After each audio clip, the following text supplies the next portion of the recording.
In order to provide some background, my mother-in-law is the type of person who enjoys flaunting even the smallest achievements in the most extravagant manner.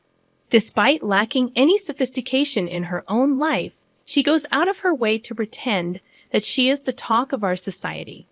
One glaring example of her absurd behavior is the monthly club party she hosts. To clarify, there is no actual club. She merely invites her friends and coworkers for an evening gathering because they share the same profession. She refers to them as her fellow IT geeks. This peculiar ritual has been ongoing for quite some time. During these gatherings, all they do is brag about their accomplishments and achievements from the past month. Given the context, you can imagine how eager my mother-in-law was to announce that my grandfather had arranged a destination wedding for me, complete with a 6-day stay package. This was his generous gift to me, as I had shared my dream wedding plans with him on numerous occasions. Considering my limited budget and the size of the venue, I had meticulously curated a guest list. My husband and I had discussed the situation beforehand, and both agreed to prioritize our guests. Coming from a large family, narrowing down the guest list was challenging, but I managed to invite 22 people, while my husband invited 18 of our close friends and family members, whom we regularly interacted with. We were all set to send out the invitations when my mother-in-law unexpectedly showed up at our house late one evening, uninvited and unwelcome. It was already 9 p.m., and her presence irritated me from the start. She demanded that we make changes to the guest list. I couldn't fathom why she believed she had a say in the people I wanted to invite to my own wedding. My husband, to my dismay, supported her stance, which raised immediate concerns for me. I inquired about the changes she wanted, and she mentioned that she had already promised a few of her work friends an invitation. These friends, she claimed, were part of her IT Geeks group. I politely informed her that there was no room left on the guest list, as every invitee was someone we had a close relationship with and interacted with regularly. I sought support from my husband, but he avoided my gaze and sided with his mother. Despite explaining the situation to her, she insisted that I make adjustments. Frustrated, I showed her the guest list, emphasizing that every individual on it was someone intimately connected to our lives, and there was simply no way to exclude them. She then suggested removing my cousin's sister, whom I had lived with for 7 years after college. Her reasoning was that my cousin had moved to Birmingham recently, and it would be inconvenient for her to travel to the States. My patience wore thin, and I asked my husband to reason with her, but he continued to support her perspective, emphasizing the importance of inviting her chosen guests, especially after she had shared details about the destination wedding with them. I tightened my lips in frustration, feeling utterly lost on how to reason with my own fiancé, who was clearly being irrational. My anger boiled over, prompting me to storm out of the room. The following day, I woke up with a resolve. I would give them a taste of their own medicine.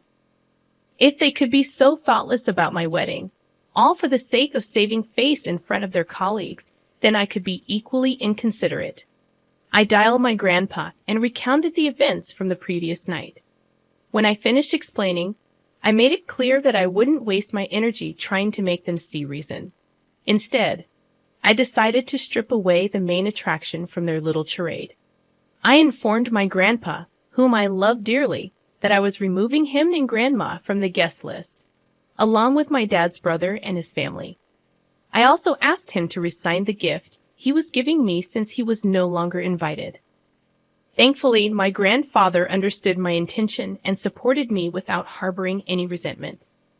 When I sent the updated guest list to my mother-in-law and fiancé, they were taken aback.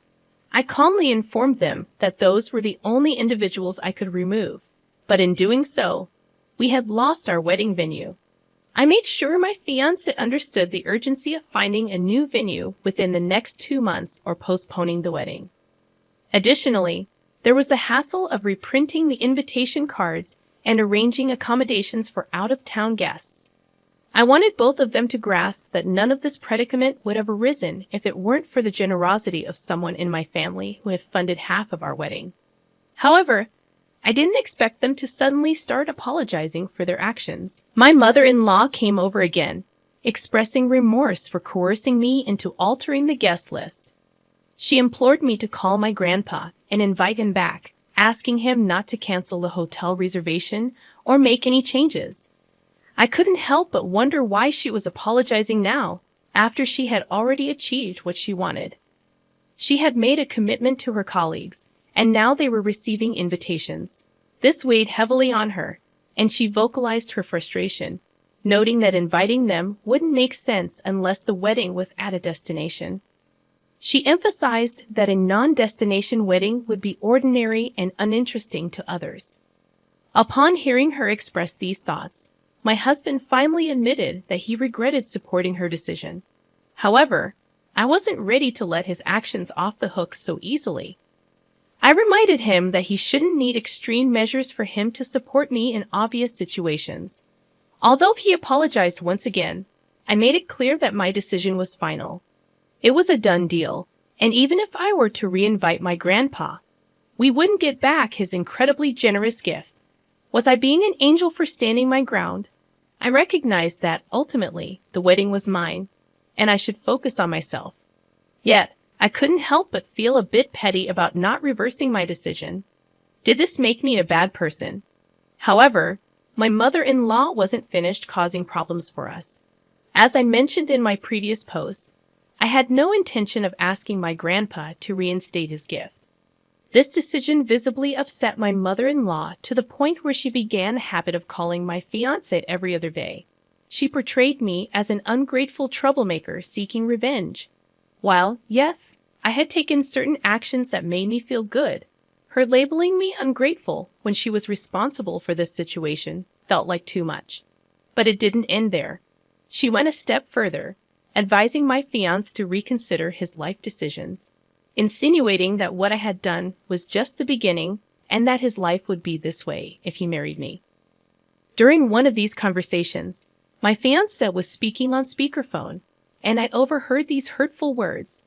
I was grateful for this transparency because I knew that my fiancé typically concealed anything that could potentially create discord in our relationship.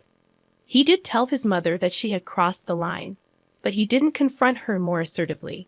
It's his relationship with his mother, and I understand that I can't ask him to sever ties with her just because she dislikes me. However, I am aware that if her interference continues, I might reach a breaking point, as I can't imagine enduring this for the rest of my life. Today, I had a heart-to-heart with my grandpa, sharing the news about the new wedding venue we had secured. While it didn't align with the vision I cherished my whole life, it was still a beautiful place, and I found happiness in it. I reassured him that he was invited again, and his laughter warmed my heart. My gratitude and love for him overwhelmed me. He had consistently supported me in everything I did, and he continued to do so now. Confronting my husband about my mother-in-law's escalating behavior became necessary. Our conversation delved into the awkwardness certain situations had created and the pain they had caused. In the end, my husband promised to address the issue with his mother and clarify her role in our lives. I hoped for a smooth journey forward, devoid of any more drama. Finally, the wedding day arrived, and I am now officially married. Despite the unexpected turns, the wedding was a thing of beauty, and my happiness knew no bounds. I couldn't help but smile when I noticed my mother-in-law sulking in a corner with her work friends, whom she had invited. In a surprising turn of events, my grandpa gifted us a house as a wedding present, a joint gesture from him and my uncles. In the grand scheme of things, I am just thrilled to embark on this new chapter of my life with my husband. I wanted to share this update with all of you who have been a part of this journey in your own way. It infuriates me when people believe they have the audacity to dictate how someone should get married or whom they should invite. It's high time someone reminded your mother-in-law that her time to influence these decisions is over. If she wants to flaunt, she can plan her own event in the future. You should firmly tell her to back off and leave you in peace. Are you absolutely certain about marrying that guy? Anyone with an ounce of insight would have seen through the manipulative game your mother-in-law was playing, and yet he supported her. You're not clueless, but perhaps you should scrutinize your life choices more closely. On a personal note, I live in Queensland while my family resides in New South Wales. Recently, my parents and my 27-year-old sister decided to invite themselves to my house for a week-long holiday after their cruise got canceled.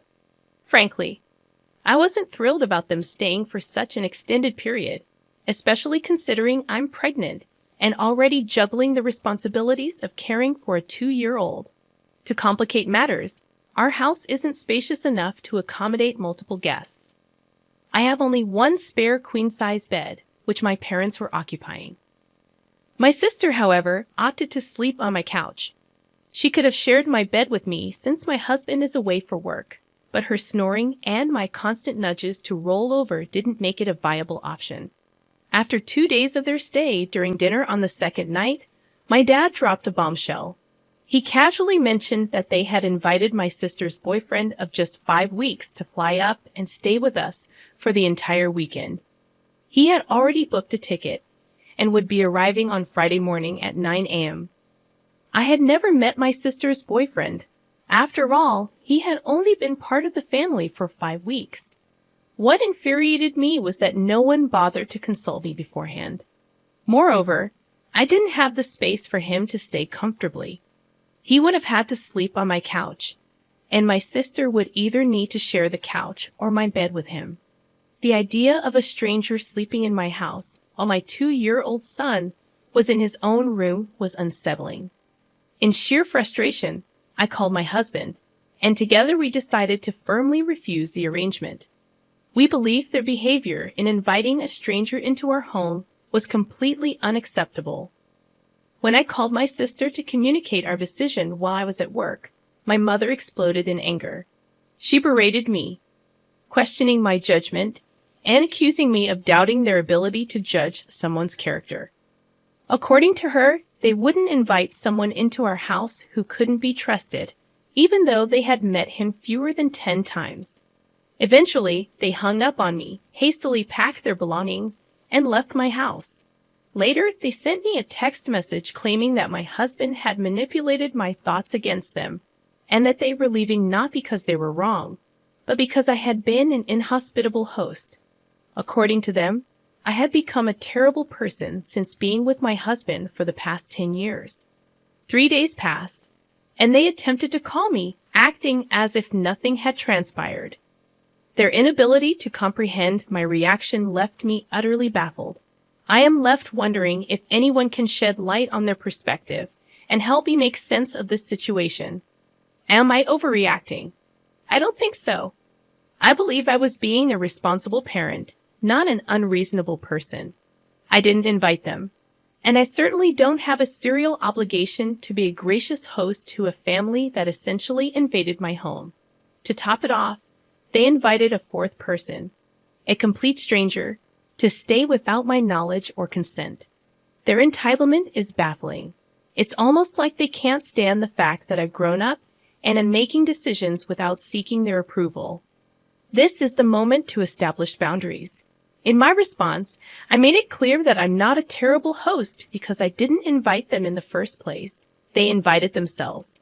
I generously accommodated them despite the disruption to our usual routines. However, inviting another person into my home without my consent was completely unacceptable. Their tantrum when I refused to cave in and their subsequent decision to leave for alternative accommodation, all the while attacking my character, means there will be a new set of rules before I consider hosting them again. I won't be going to hang out with them after the immature behavior they displayed in my house.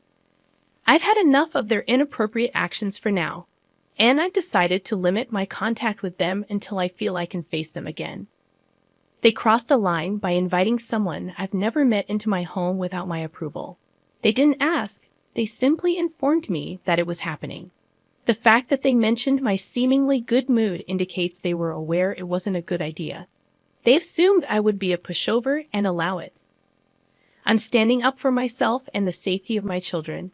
and I know I'm not in the wrong here. I'm a 33-year-old woman, currently 5 months pregnant, while my 35-year-old husband is away on a business trip, set to return next month.